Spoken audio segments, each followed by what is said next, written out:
Welcome to The Mountain is You audiobook. Introduction. Much like nature, life is very often working in our favor, even when it seems like we are only being faced with adversity, discomfort, and change. As forest fires are essential to the ecology of the environment, opening new seeds that require heat to sprout and rebuild the population of trees, our minds also go through periodic episodes of positive disintegration or a cleansing through which we release and renew our self concept. We know that nature is most fertile and expansive at its perimeters, where climates meet and we also transform when we reach our edge states, the points at which we are forced to step out of our comfort zones and regroup. When we can no longer rely on our coping mechanisms to help distract us from the problems in our lives, it can feel as though we have hit rock bottom. The reality is that this sort of awakening is what happens when we finally come to terms with the problems that have existed for a long time. The breakdown is often just the tipping point that precedes the breakthrough, the moment a star implodes before it becomes a supernova. Just as a mountain is formed when two sections of the ground are forced against one another, your mountain will arise out of coexisting but conflicting needs. Your mountain requires you to reconcile two parts of you, the conscious and the unconscious, the part of you that is aware of what you want, and the part of you that is not aware of why you are still holding yourself back. Historically, mountains have been used as metaphors for spiritual awakenings, journeys of personal growth, and of course, insurmountable challenges that seem impossible to overcome when we are standing at the bottom. Like so much of nature, mountains provide us with an inherent wisdom about what it will take to rise up to our highest potential. The objective of being human is to grow. We see this reflected back to us in every part of life. Species reproduce, DNA evolves to eliminate certain strands and develop new ones, and the edges of the universe are expanding forever outward.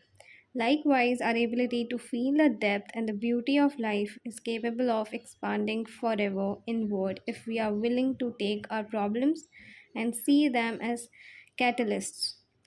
Forests need fire to do this. Volcanoes need implosion. Stars need collapse. And human beings often need to be faced with no other option but to change before they really do. To have a mountain in front of you does not mean you are fundamentally broken in some way. Everything in nature is imperfect, and it is because of that imperfection that growth is possible. If everything existed in uniformity, the gravity that created the stars and planets and everything that we know would not exist.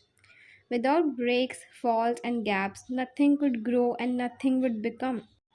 The fact that you are imperfect is not a sign that you have failed. It is a sign that you are human, and more importantly, it is a sign that you still have more potential within you.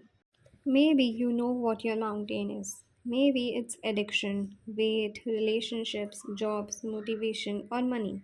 Maybe you don't. Maybe it's a vague sense of anxiety, low self esteem, fear, or a general discontentment that seems to bleed out onto everything else. The mountain is often less a challenge in front of us as it is a problem within us. An unstable foundation that might not seem evident on the surface, but is nonetheless shifting almost every part of our lives. Usually, when we have a problem that is circumstantial, we are facing the reality of life. When we have a problem that is chronic, we are facing the reality of ourselves. We often think that to face a mountain means to face life's hardships, but the truth is that it is almost always because of the years we have spent accumulating tiny traumas, adaptations, and coping mechanisms, all of which have compounded over time. Your mountain is the block between you and the life you want to live. Facing it is also the only path to your freedom and becoming. You are here because a trigger showed you to your wound, and your wound will show you to your path, and your path will show you to your destiny. When you arrive at this breaking point, the foot of the mountain, the heat of the fire, the night that finally wakes you, you are at the crux of the breakdown. And if you are willing to do the work, you will find that it is the entryway to the breakthrough you have spent your entire life waiting for. Your old self can no longer sustain the life you're trying to lead. It is time for reinvention and rebirth. You must release your old self into the fire of your vision and be willing to think in a way you have never even tried before. You must mourn the loss of your younger self, the person who has gotten you this far but who is no longer equipped to carry you onward.